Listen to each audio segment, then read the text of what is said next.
ಹೌದೌದು ಸರ್, ಹೌದು. ಕಣ್ಣೀರು ಹಾಕ್ತಿದ್ದಾರೆ. ಅಳ್ತಿದ್ದಾರೆ. ಪವಿತ್ರ ಕೂಡ ಅಳ್ತಾ ಇದ್ದಾರೆ.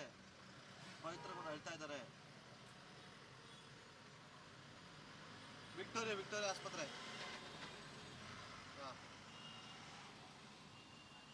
ಓಕೆ. ಅಯ್ಯೋ, ಅದು ಲಾಕ್ ಮಾಡ್ಕೊಂತ ಮಿರರ್ ತಗೋಣ ನನಗೆ. ಬರ್ತಾರೆ. ಹೋಗ್ಬಿಡಿ ಮುಂದೆ ಪಾಸ್ ಆಗ್ಬಿಡಿ.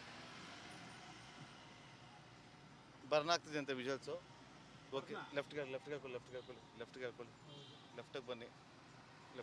ಹಾಂ, ಈಗ ನಾವಿಲ್ಲಿ ಗಮನಿಸ್ತಾ ಇದ್ದೀವಿ. ಯಾವ ಕಾರಣಕ್ಕೋಸ್ಕರ ಈಗ ನೋಡಿ, ಈಗ ಮಾಡಿರುವ ತಪ್ಪಿಗೆ ಈಗ ಪಶ್ಚಾತ್ತಾಪ ಪಡೋದ್ರಲ್ಲಿ ಯಾವುದೇ ಅನುಮಾನ ಇಲ್ಲ. ಯಾಕೆಂದರೆ ಈಗ ಕಣ್ಣೀರನ್ನು ಹಾಕ್ತಾ ಇರುವಂಥ ಪವಿತ್ರಗೌಡ ದೃಶ್ಯಾವಳಿಯಲ್ಲಿ ಕೂಡ ಗಮನಿಸ್ತಾ ಇದ್ದೀವಿ. ಪೊಲೀಸ್ ಠಾಣೆಯಿಂದ ಹೊರಟಂಥ ಪವಿತ್ರಗೌಡ ಅಲ್ಲಿಂದಲೂ ಕೂಡ ನಿರಂತರವಾಗಿ ಕಣ್ಣೀರು ಹಾಕ್ತಾ ಬರ್ತಾರೆ. ಮಾಸ್ಕನ್ನು ಹಾಕ್ಕೊಂಡಿರುವಂಥ ದೃಶ್ಯವನ್ನು ಕೂಡ ಗಮನಿಸ್ತಾ ಇದ್ದೀವಿ. ಸೊ ಒಂದು ಕಡೆ ಪವಿತ್ರಗೌಡ, ಮತ್ತೊಂದು ಕಡೆ ಅನುಕುಮಾರ್, ಇಬ್ಬರು ಆರೋಪಿಗಳನ್ನು ಈಗ ಆಸ್ಪತ್ರೆಗೆ ಕರೆದುಕೊಂಡ್ಬಂದಿರುವುದು ಯಾವ ಕಾರಣಕ್ಕೆ ಅಂತೇಳಿ ಇನ್ನಷ್ಟೇ ಮಾಹಿತಿ ತಿಳಿದುಕೊಳ್ಬೇಕು. ಅಂದರೆ ವೈದ್ಯಕೀಯ ತಪಾಸಣೆಗೆ ಕರೆದುಕೊಂಡು ಬಂದಿದ್ದಾರಾ ಅಥವಾ ಅವರ ಆರೋಗ್ಯದಲ್ಲಿ ಏರುಪೇರಾದಂಥ ಹಿನ್ನೆಲೆಯಲ್ಲಿ ಆಸ್ಪತ್ರೆಗೆ ಕರ್ಕೊಂಡ್ಬಂದಿರೋ ಅನ್ನೋದನ್ನು ಇನ್ನಷ್ಟೇ ತಿಳಿದುಕೊಳ್ಬೇಕು, ಇನ್ನಷ್ಟೇ ಮಾಹಿತಿ ಲಭ್ಯ ಆಗಬೇಕಾಗಿದೆ. ಸೊ ಈಗ ದೃಶ್ಯಾವಳಿಯಲ್ಲಿ ಕೂಡ ಗಮನಿಸ್ತಾ ಇದ್ದೀವಿ, ಪವಿತ್ರಗೌಡರನ್ನು ಈಗ ವಿಕ್ಟೋರಿಯಾ ಆಸ್ಪತ್ರೆಯ ಒಳಗೆ ಕರೆದುಕೊಂಡು ಹೋಗ್ತಾ ಇರುವಂಥ ದೃಶ್ಯವನ್ನು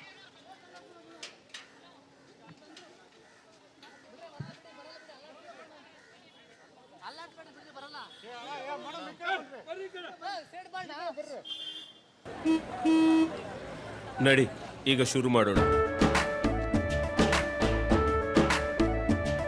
ಕೇಸರಿಯಿಂದ ಮನೋಲ್ಲಾಸ ಮನಸ್ಸು ಮತ್ತೇರಿ ಕುಣಿದಾಡಿದೆ ನೋಡು, ಮನಸ್ಸು ಮತ್ತೇರಿ ಕುಣಿದಾಡಿದೆ ನೋಡು.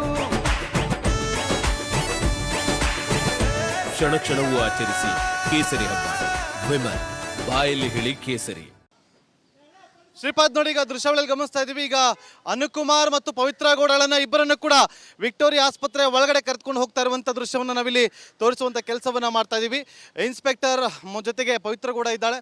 ಪವಿತ್ರಗೌಡ ಜೊತೆಯಲ್ಲಿ ಆರೋಪಿ ಅನುಕುಮಾರ್ ತಂದೆ ಮೃತಪಟ್ಟಿದ್ರು ಹೃದಯಾಘಾತದಿಂದಾಗಿ. ಯಾವಾಗ ನೋಡಿ, ಒಟ್ಟು 3 ಆರೋಪಿಗಳು ಈಗ ಕರೆದುಕೊಂಡು ಒಟ್ಟು 4 ಜನ ಆರೋಪಿಗಳನ್ನ ನಾವಿಲ್ಲಿ ತೋರಿಸುವಂಥ ಕೆಲಸವನ್ನು ಮಾಡ್ತಾ ಇದ್ದೀವಿ. ಎಲ್ಲರನ್ನೂ ಕೂಡ ವಿಕ್ಟೋರಿಯಾ ಆಸ್ಪತ್ರೆ ಒಳಗಡೆ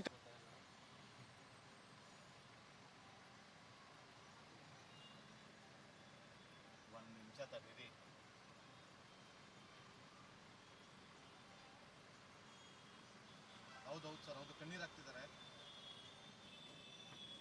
ಅಳ್ತಿದ್ದಾರೆ. ಪವಿತ್ರ ಕೂಡ ಅಳ್ತಾ ಇದ್ದಾರೆ.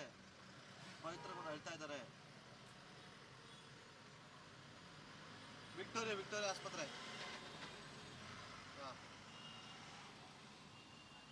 ಓಕೆ. ಅಯ್ಯೋ, ಅದು ಲಾಕ್ ಮಾಡ್ಕೊಂತ ಮಿರರ್ ತಗೋಣ ನನಗೆ. ಬರ್ತಾರೆ. ಹೋಗ್ಬಿಡಿ ಮುಂದೆ ಪಾಸ್ ಆಗ್ಬಿಡಿ. ಬರ್ನ್ ಆಗ್ತಿದೆ ಅಂತೆ ವಿಜುವಲ್ಸು. ಓಕೆ, ಲೆಫ್ಟ್ಗೆ ಬನ್ನಿ. ಹಾಂ, ಈಗ ನಾವಿಲ್ಲಿ ಗಮನಿಸ್ತಾ ಇದ್ದೀವಿ. ಯಾವ ಕಾರಣಕ್ಕೋಸ್ಕರ ಈಗ ನೋಡಿ, ಈಗ ಮಾಡಿರುವ ತಪ್ಪಿಗೆ ಈಗ ಪಶ್ಚಾತ್ತಾಪ ಪಡೋದ್ರಲ್ಲಿ ಯಾವುದೇ ಅನುಮಾನ ಇಲ್ಲ.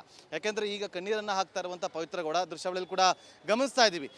ಪೊಲೀಸ್ ಠಾಣೆಯಿಂದ ಹೊರಟಂಥ ಪವಿತ್ರಗೌಡ ಅಲ್ಲಿಂದಲೂ ಕೂಡ ನಿರಂತರವಾಗಿ ಕಣ್ಣೀರು ಹಾಕ್ತಾ ಬರ್ತಾರೆ. ಮಾಸ್ಕನ್ನು ಹಾಕ್ಕೊಂಡಿರುವಂಥ ದೃಶ್ಯವನ್ನು ಕೂಡ ಗಮನಿಸ್ತಾ ಇದ್ದೀವಿ. ಸೊ ಒಂದು ಕಡೆ ಪವಿತ್ರಗೌಡ, ಮತ್ತೊಂದು ಕಡೆ ಅನುಕುಮಾರ್, ಇಬ್ಬರು ಆರೋಪಿಗಳನ್ನು ಈಗ ಆಸ್ಪತ್ರೆಗೆ ಕರೆದುಕೊಂಡ್ಬಂದಿರುವುದು ಯಾವ ಕಾರಣಕ್ಕೆ ಅಂತೇಳಿ ಇನ್ನಷ್ಟೇ ಮಾಹಿತಿ ತಿಳಿದುಕೊಳ್ಬೇಕು. ಅಂದರೆ ವೈದ್ಯಕೀಯ ತಪಾಸಣೆಗೆ ಕರೆದುಕೊಂಡು ಬಂದಿದ್ದಾರಾ ಅಥವಾ ಅವರ ಆರೋಗ್ಯದಲ್ಲಿ ಏರುಪೇರಾದಂಥ ಹಿನ್ನೆಲೆಯಲ್ಲಿ ಆಸ್ಪತ್ರೆಗೆ ಕರ್ಕೊಂಡ್ಬಂದಿರೋ ಅನ್ನೋದನ್ನು ಇನ್ನಷ್ಟೇ ತಿಳಿದುಕೊಳ್ಬೇಕು, ಇನ್ನಷ್ಟೇ ಮಾಹಿತಿ ಲಭ್ಯ ಆಗಬೇಕಾಗಿದೆ.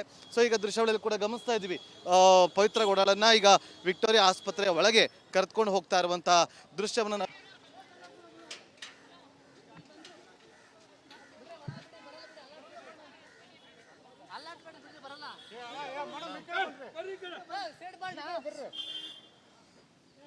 ಶ್ರೀಪಾದ್ ನೋಡಿ, ಈಗ ದೃಶ್ಯಾವಳಿಯಲ್ಲಿ ಗಮನಿಸ್ತಾ ಇದೀವಿ. ಈಗ ಅನುಕುಮಾರ್ ಮತ್ತು ಪವಿತ್ರ ಗೌಡಳನ್ನ ಇಬ್ಬರನ್ನು ಕೂಡ ವಿಕ್ಟೋರಿಯಾ ಆಸ್ಪತ್ರೆ ಒಳಗಡೆ ಕರೆದುಕೊಂಡು ಹೋಗ್ತಾ ಇರುವಂತ ದೃಶ್ಯವನ್ನು ನಾವಿಲ್ಲಿ ತೋರಿಸುವಂತ ಕೆಲಸವನ್ನ ಮಾಡ್ತಾ ಇದೀವಿ.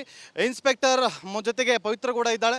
ಪವಿತ್ರ ಗೌಡ ಜೊತೆಯಲ್ಲಿ ಆರೋಪಿ ಅನುಕುಮಾರ್ ತಂದೆ ಮೃತಪಟ್ಟಿದ್ರು ಹೃದಯಾಘಾತದಿಂದಾಗಿ. ಯಾವಾಗ ನೋಡಿ, ಒಟ್ಟು 3 ಆರೋಪಿಗಳು ಒಟ್ಟು ಈಗ ಕರೆದುಕೊಂಡು ಒಟ್ಟು 4 ಜನ ಆರೋಪಿಗಳನ್ನ ನಾವಿಲ್ಲಿ ತೋರಿಸುವಂತ ಕೆಲಸವನ್ನ ಮಾಡ್ತಾ ಇದೀವಿ. ಎಲ್ಲರನ್ನೂ ಕೂಡ ವಿಕ್ಟೋರಿಯಾ ಆಸ್ಪತ್ರೆ ಒಳಗಡೆ